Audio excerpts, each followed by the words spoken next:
हर हर महादेव, जय शिव शंभू। आप सभी का स्वागत है मेरे और एक नए ब्लॉग में। और अभी हम हैं बाबा धाम मंदिर प्रांगण में और आज आपको इस ब्लॉग में बाबा धाम मंदिर का इतिहास के बारे में मैं बताऊंगा। किस प्रकार से बाबा बैद्यनाथ का ज्योतिर्लिंग यहाँ पर प्रतिष्ठा किया गया, इस जगह को हृदयापीठ क्यों कहा जाता है, ये सारी कुछ बातों के बारे में मैं आज आपको इस ब्लॉग में जानकारी देने वाला हूँ। तो जिन्होंने अभी तक चैनल को सब्सक्राइब नहीं किया वो जल्दी से सब्सक्राइब करके बेल आइकन ऑन कर दीजिए। चलिए आज के इस ब्लॉग को प्रारंभ करते हैं और यहाँ के बारे में आपको विस्तृत जानकारी दिलाते हैं यहाँ के पंडा बाबा जी से। हर महादेव, जय वैद्यनाथ, हर हर महादेव।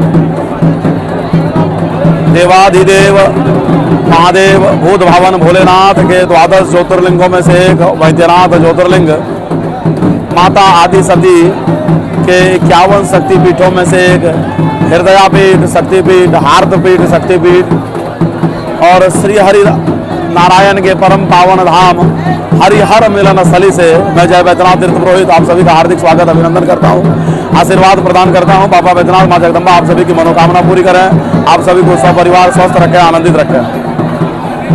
जैसा कि हमारे पुराणों में धर्म ग्रंथों में वर्णित है, जब माता सती यज्ञ कुंड में कूद गई थी और भूत भवन भोलेनाथ उनके शव को कंधे पर लेकर दिशा दिशा में घूमने लगे तो पूरे प्रकृति में तांडव होने लगा, लय होने लगा। तो श्री हरि नारायण ने चक्र के सहायता से उनके शरीर के खंड को अलग अलग कर अलग अलग जगह पर गिराया। उस समय में यह धाम हृदयापीठ के नाम से जाना जाने लगा क्योंकि माता सती का हृदय यहाँ गिरा था और क्योंकि हृदय प्राण का केंद्र माना जाता है, इस कारण माता सती की अंत्येष्टि चिता भूमि यहीं पर है, जिसका वर्णन हमारे वेदों में मिलता है, वैद्यनाथम चिता भूमोस। कालांतर में राजा रावण की माता कैकसी जो अनन्य शिव भक्तिन थी, वह समुद्र के किनारे बालू से शिवलिंग बनाती थी और जैसे ही पुष्प आदि अर्पित करने का प्रयास करती थी, समुद्र के लहरों से वह शिवलिंग पुनः बालू में मिल जाता था, जिससे वह काफ़ी दुखी रहती थी।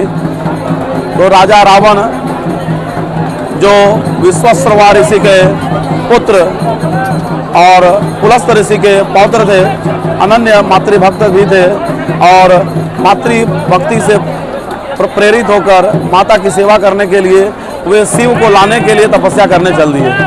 बहुत लंबी तपस्या के बाद भी जब शिव प्रसन्न ना हुए तो दशानन रावण ने अपने 10 सिर एक एक कर शिव जी को अर्पित करने प्रारंभ कर दिए। जैसे ही 10वां सिर काटने के लिए उन्होंने अस्त्र उठाया, भूत भवन भोलेनाथ प्रकट हो गए और वरदान मांगने को कहा।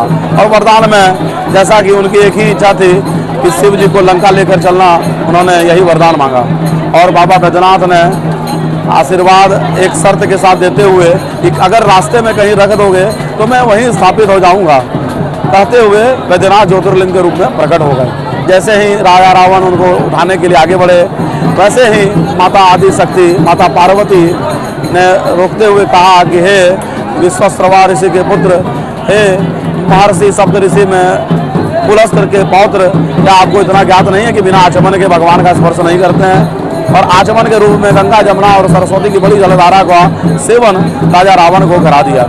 उसके बाद जैसे ही वो वहाँ से लेकर के चले बाबा बैद्यनाथ ज्योतिर्लिंग को लेकर, तो यहाँ तक पहुँचते उनको तीव्र लघु शंका प्रतीत हुई और वो उनको यहाँ रुकना पड़ा। और तब फिर शुरू हुई श्री हरि नारायण की लीला।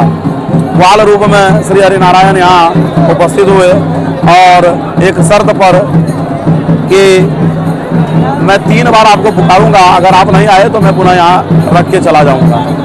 और रावण लघु शंका को गए और 3 बार उन्होंने धीरे धीरे पुकारा और जहाँ पर माता सती का हृदय गिरा था वहीं पर बाबा बैद्यनाथ ज्योतिर्लिंग को विराजमान कर दिया, स्थापित कर दिया। शिव शक्ति संयुक्त आया, इसी कारण से यह एकमात्र ज्योतिर्लिंग है जहाँ पर शिव और शक्ति की पूजा साथ में होती है और एकमात्र ज्योतिर्लिंग है जहाँ के तीर्थ पुरोहित वेदोक्त के साथ साथ तंत्रोक्त भी दीक्षित होते हैं। और यही वह धाम है हो गया जहाँ पर हरि के साथ हर का मिलन हुआ था। इस कारण से यह कई देवों का तीर्थ है और यह स्थान देवों का घर देवघर के नाम से भी जाना जाने लगा। जय वैद्यनाथ, हर हर महादेव।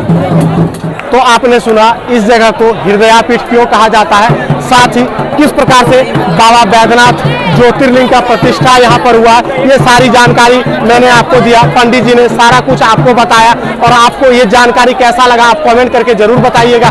साथ ही अगर अभी तक आपने चैनल को सब्सक्राइब नहीं किया है तो जल्दी से सब्सक्राइब करके बेल आइकन ऑन कर दीजिए ताकि आपको सावन मेला और बाबा धाम से रिलेटेड वीडियो मिलता रहे। चलिए आज के इस ब्लॉग को यहीं पर एंड करते हैं, फिर मिलते हैं और एक नए ब्लॉग में। तब तक के लिए बाय बाय, हर हर महादेव, जय बाबा बैद्यनाथ।